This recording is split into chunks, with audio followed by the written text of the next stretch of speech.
Hi, this is your Chief Science Officer, Brazos Minshew. Welcome to Wellness Talks. Today we have a very special guest, Renate, who is from the ICAN Center for Cancer Advocacy and is also a consultant at Trivita's Wellness Center and puts on some excellent programs there. Welcome to our show this morning. Thank you so much. I appreciate it. So what we're going to be discussing today it's an interesting topic, but perhaps a controversial topic, and it deals with trust. Trust, as Erickson described it, is really the basis for all sense of optimism and hope for the future. And in that Renate works with cancer patients, it's very important for us to know who we can trust.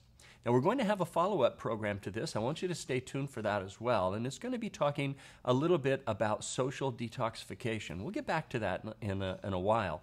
But for right now, we want to talk specifically about trust versus mistrust. And to preface this, I want to say that there was a psychologist by the name of Erik Erikson who once said that if trust predominates, it allows for intimacy. Trust breeds intimacy. Trust also facilitates hope.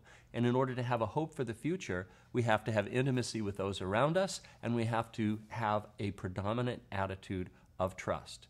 Now, it doesn't mean that we should trust everyone in every circumstance. There are toxic people and toxic circumstances, and we need to be aware of them. On the other hand, mistrust, which allows for self-protection, should not be our dominant attitude. If it is, we rob ourselves of intimacy with others and the ability to have hope. And with that in mind, now we're going to have a wonderful discussion with Renate about who you can trust. So let's talk just for a moment. Give me a couple of descriptions about how you can tell whether someone is trustworthy or not. Mm-hmm. It is highly important that we are able to trust people and that we have a feeling to know, can we trust somebody? Mm-hmm. The good part is you can see with body language if we can trust. For instance, right now, I would trust you because you're looking at me straight. You have a body language which leans forward, so that means you're listening to me. Your hands are relaxed. That means you're listening to me and you follow what I feel. And since somebody is sick, it is very important that we develop trust with a physician or a healthcare center. That is of utmost importance. So trust is the number one for us to establish. In other words, we do follow directions more. We take the medications as subscribed because we trust our doctor. We want to please him. And that's usually a basis of trust, as you mentioned, if we want to please somebody and we want to become intimate, yes, with the doctor in the doctor-patient way. Yes, that's so right. That's the boundaries of intimacy. Yes, very good. So let me see if I can recap this. First of all, you should be relaxed, you should lean forward, and you should meet someo's gaze, right? Right. And those are three good signs that an individual may be trustworthy. Exactly. Right? Unless they're a real good faker. Yeah. Can you fake that forever? You can't, no. Body language you can fake only for a very short period of time. Inside yourself, you know that you're faking it. So there are little signs which are called micro-expressions, like a little twitch of an eye or twitch of a nose or something like this. Very quick, 1/23 of a second. Wow. But the person who knows how to read body language will see that it is fake, what you try to portray. Yes. Very good. Well, that's, and I noticed too, by the way, that you said always trust your feelings on that. And sometimes what we use is these visual and verbal cues to help us define what we're already feeling inside. So trust your feelings on that. And now we get to a more challenging one, and that is who can't you trust, right?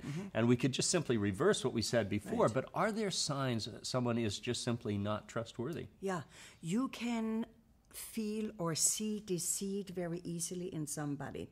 They look at you straight, that's usually a sign of lying, but in a more aggressive way. Normally I look at you like this, but if I'm looking more aggressive, I would look at you like this, like almost challenging you for what I will say. Trust me because I'm right and I hope you trust me. even though you're lying. You touch your face, you touch your nose, maybe you hold your mouth, you touch your neck.